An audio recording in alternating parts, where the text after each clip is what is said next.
வழங்கி சிறப்பித்தல் அப்படிங்கிறதுக்கு அந்த கீ போறதுக்கு மேல சீ போட்டிருக்காங்க. இதை கூட பார்க்காத அளவுக்கு தான் அவங்களோட தமிழோட வளர்க்கிற லட்சணம் வந்து அவங்க 30 விழா மேடையிலேயே தெரிஞ்சு போச்சு. இவர் பேசுறத பார்த்தா அவர் தொண்டனுக்கே பிடிக்கல. எந்திரிச்சு பாதி பேர் போயிட்டா வெறும் சேரை பார்த்தா பேசிட்டு இருக்காரு. அந்த நிலைமையில தான் இன்னைக்கு திமுக இருக்கு. நயினார் நாகேந்திரன் ஒரு வாக்கியங்கள் சொல்லியிருப்பாரு. ஆனா அது வந்து அவங்களுக்கு சாதகமா அது வெட்டி ஒட்டி இது பண்றதுதான் வந்து மெயின் ஸ்ட்ரீம் மீடியாக்கள் வந்து செஞ்சுக்கிட்டு இருக்கு. திமுக கூட்டணியில் இருக்க கட்சிகள் வந்து ஒரு இக்கட்டான நிலைமையில் உள்ளார். ஓசி பஸ் ஓசின்னு சொல்லி பெண்களை வந்து இழிவுபடுத்தி கேவலப்படுத்தினாங்க. மாடல் ஆட்சின்னு சொல்லி பேர் வச்சிருக்காங்கல்ல, மாடலா ட்ரெஸ் மாட்டிட்டு போறாரு நம்ம முதல்வர் தான். ஜாலியா என்ஜாய் பண்றோம். எங்கெங்க இன்வெஸ்ட் பண்ணிருக்கீங்க, எந்த கம்பெனி வந்திருக்கு, அந்த கம்பெனி எத்தனை பேருக்கு வேலை வாய்ப்பு கொடுத்துருக்கீங்கன்னு ஓப்பனா சொல்லுங்க. இதுதான் தமிழகம் வந்து சீரழிச்சதுதான் இவங்க செஞ்ச சாதனை. கள்ளச்சாராய சாவுகள், எத்தனை சாவுகள். கருணாநிதியின் ஒரே மகன் என்ற ஒற்ற இதுல வந்து இன்னைக்கு சிஎம் இருக்காரு. ஏன்னா மகனுக்கு நாளைக்கு வந்து பிரச்சனை வந்துடக்கூடாது, தன் சகோதரியால வந்து பிரச்சனை வந்துடக்கூடாது அப்படின்னு சொல்லிட்டு இப்ப கனிமொழியை சேர்த்துக்கிட்டு போறாங்க.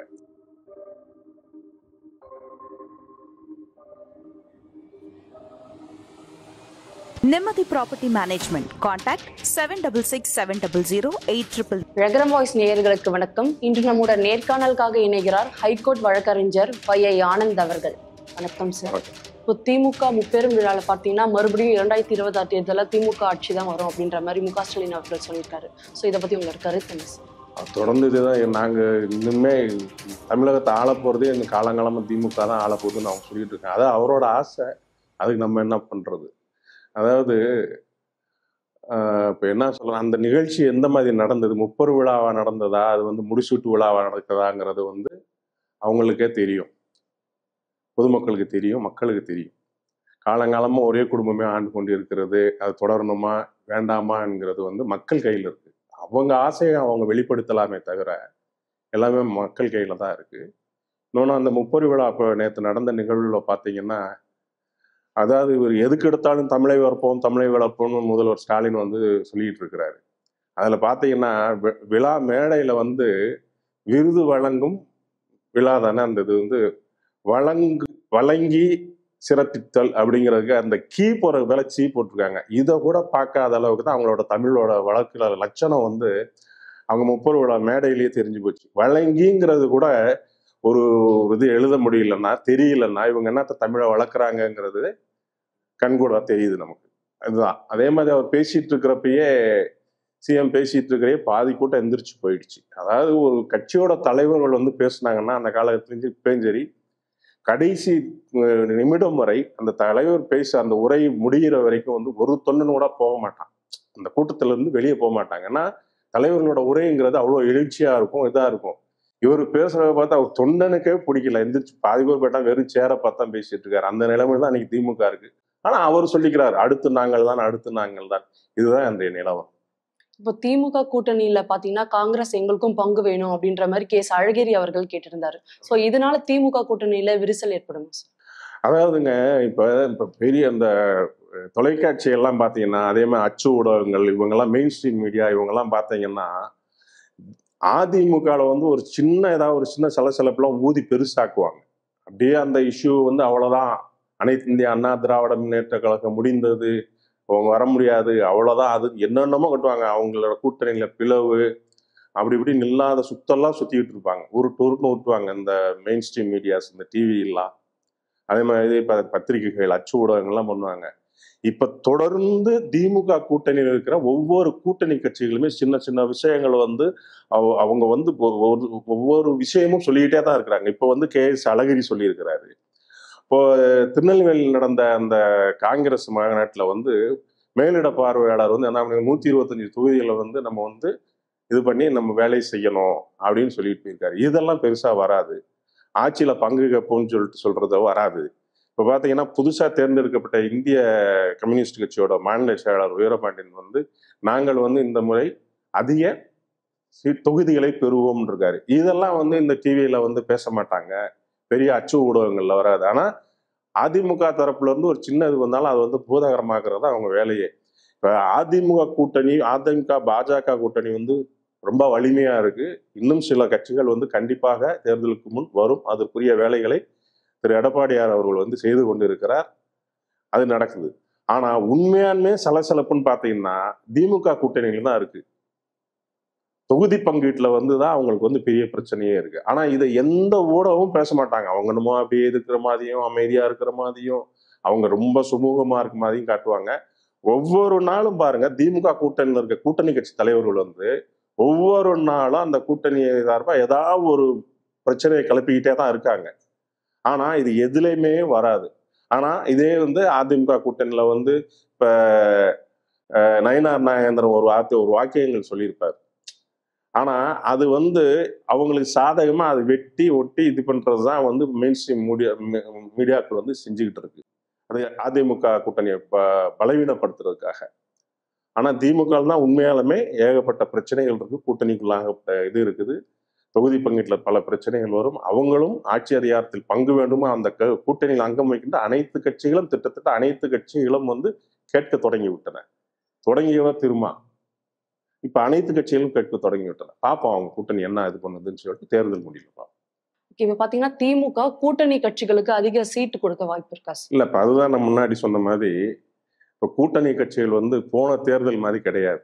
இப்ப எல்லாமே அவங்களும் ஒரு அழுத்தத்துல இருக்காங்க. அவங்கள சிம்பலை காப்பாத்திக்க வேண்டிய கட்டாயத்துல வந்து கூட்டணி கட்சிகள் இருக்கு. இத்தனை எம்எல்ஏ இருந்தாதான் நம்ம வந்து அந்த சின்னம் கிடைக்கும்ங்கிறத நிலையில வந்து திமுக கூட்டணியில் இருக்க கட்சிகள் வந்து ஒரு இக்கட்டான நிலைமையில் உள்ளார்கள். அதனாலதான் அவங்க வந்து நாங்கள் இந்த தடவை வந்து இந்த முறை தேர்தலில் வந்து அதிக தொகுதிகளை கேட்டு பெறுவோம், அதிக தொகுதிகளை கேட்போம்னு சொல்லிட்டு இவன் மதிமுகல கூட கேட்டுட்டு இருக்காங்க.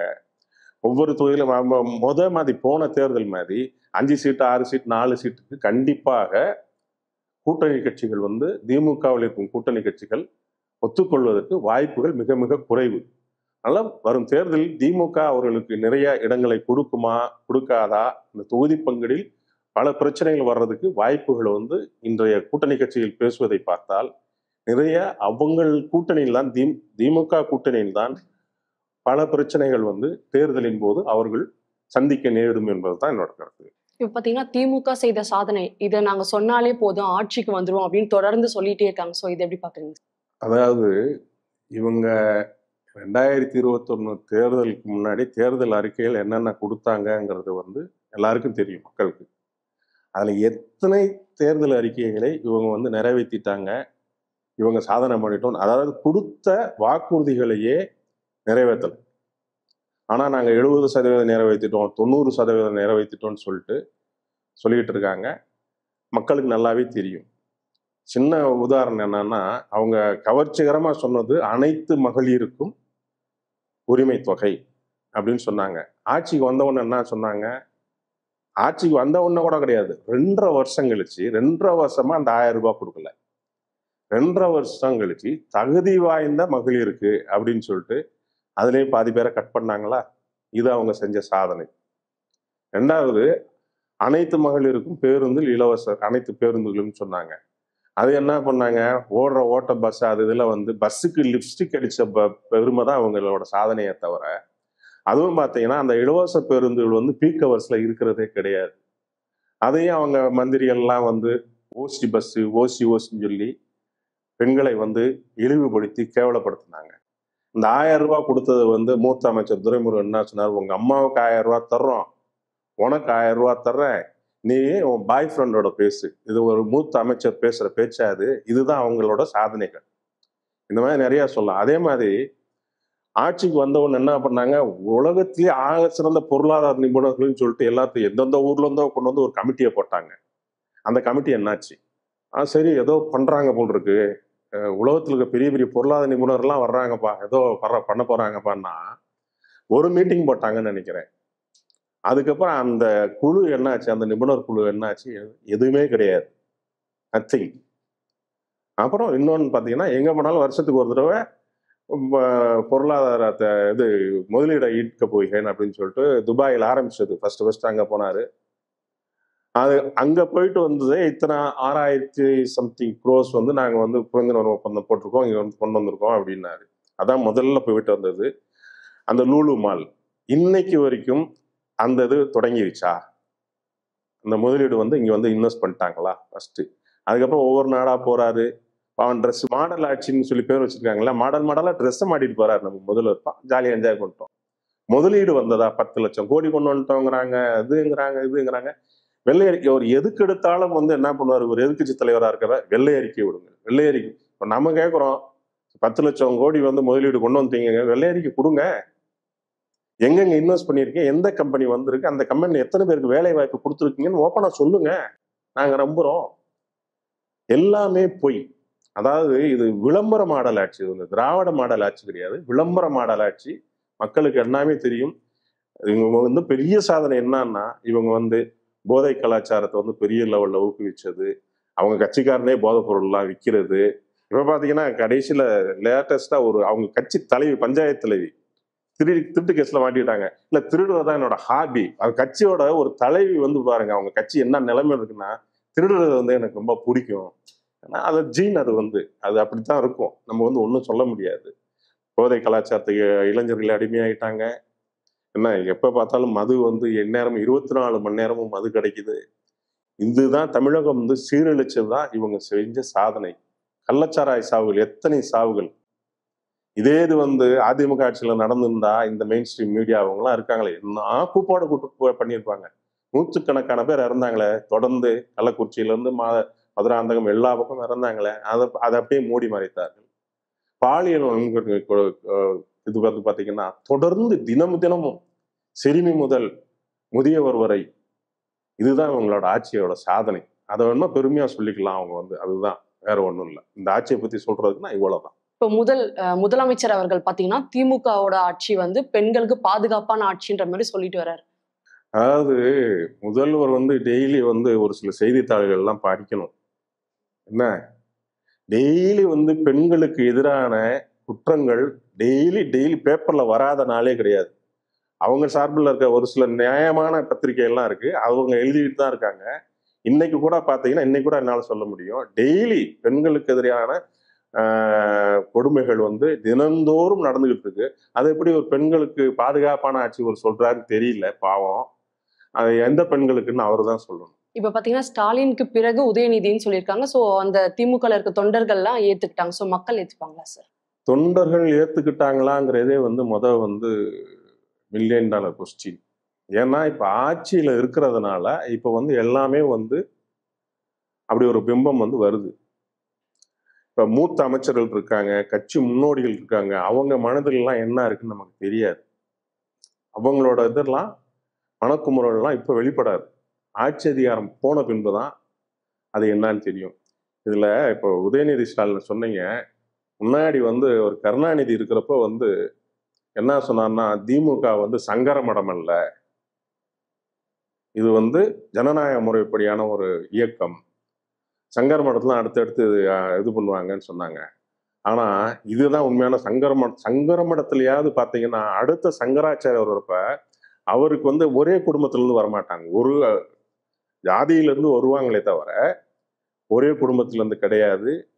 அவங்க தேர்ந்தெடுக்கிறது என்னன்னா, அனைத்து வேதங்களையும் கற்று அதுலேயும் சிறந்த வேதங்கள் எல்லாத்தையும் கற்றுக்கிட்டு எல்லாமே இது பண்ணவங்கள தான் வந்து அடுத்த மடாதிபதியாக வந்து அவங்க வந்து இளைய மடாதிபதி வந்து தேர்ந்தெடுப்பாங்க. அதுக்கு சில தகுதிகள் இருக்கு. ஆனா இங்க தகுதியிலே கிடையாம கருணாநிதியின் ஒரே மகன் என்ற ஒற்ற இதுல வந்து இன்னைக்கு சிஎம் இருக்காரு. அவரோட மகன் ஒற்ற இதுல வந்து உதயநிதி ஸ்டாலின். இப்ப பாருங்க, போன எலெக்ஷனுக்கு முன்னாடி வரைக்கும் உதயநிதி ஸ்டாலின் எவ்வளவு ஃபோக்கஸ் பண்ணாங்களா? ஒரு 10 ஆண்டுகளுக்கு முன்பு, 2021க்கு முன்பு எடுத்துக்கிட்டீங்கன்னா எங்க இருந்தாரு அவரு? திடீர்னு வந்தாங்க, இளைஞரணி கொடுத்தாங்க, எம்எல்ஏ சீட் நான்லாம் கேட்க மாட்டேன்னாரு, கொடுத்தாங்க. அவங்க எதெல்லாம் இல்லைன்னாலும் அடுத்தடுத்து வந்துகிட்டே இருக்கும். அவர் இல்லைன்னாருன்னா அது நடக்க போகுதுன்னு அர்த்தம். நான் எம்எல்ஏ சீட்டுக்கெல்லாம் நிற்க மாட்டேன்னு சொன்னாரு, கொடுக்க போறாங்கன்னு அர்த்தம். நான் மந்திரி ஆக மாட்டேன்னு சொன்னாரு, மந்திரி ஆக போறாருன்னு அர்த்தம். துணை முதல்வர் ஆக மாட்டேன்னு சொன்னாரு, ஆக போறாருன்னு அர்த்தம். இது வந்து நீங்க ரிவர்ஸ்ல புரிஞ்சுக்கணும். அந்த கட்சியை புரிஞ்சுக்கணும்னா எல்லாமே ரிவர்ஸ்ல புரிஞ்சுக்கணும். அவங்க சொல்றது ஒண்ணு, செய்யறது ஒண்ணு. இப்ப பாத்தீங்கன்னா, இப்ப இடைப்பட்ட காலங்கள், இப்போ லேட்டஸ்டா பாத்தீங்கன்னா, இப்ப அப்படியே உதயநிதி ஸ்டாலின் பையனை வந்து, ஏன்னா அடுத்த இளைஞரணி செயலாளராக கொண்டு வர்றதுக்கு இப்போ ட்ரையல் ரன் ஸ்டார்ட் ஆயிடுச்சு. இப்போ டீசர், ட்ரெய்லர் அப்படின்னு சொல்லிட்டு இப்போ விட்டுக்கிட்டு இருக்காங்க. இதுதான் திமுக. அதனால வந்து கட்சி வந்து, கட்சியில இருக்க முன்னோடிகள், மூத்த அமைச்சர்கள் வந்து பதவி இருக்கிறதுனால, ஆட்சி இருக்கிறதுனால ஒன்றும் இது பண்ண மாட்டாங்க. ஆட்சி அதிகாரம் இல்லை என்றால் திமுகவின் நிலைமை வந்து என்ன ஆகுங்கிறது வந்து எதிர்காலம் சொல்லும். கனிமொழியோட அரசியல் நிலைப்பாடு என்னவா இருக்கும் சார்?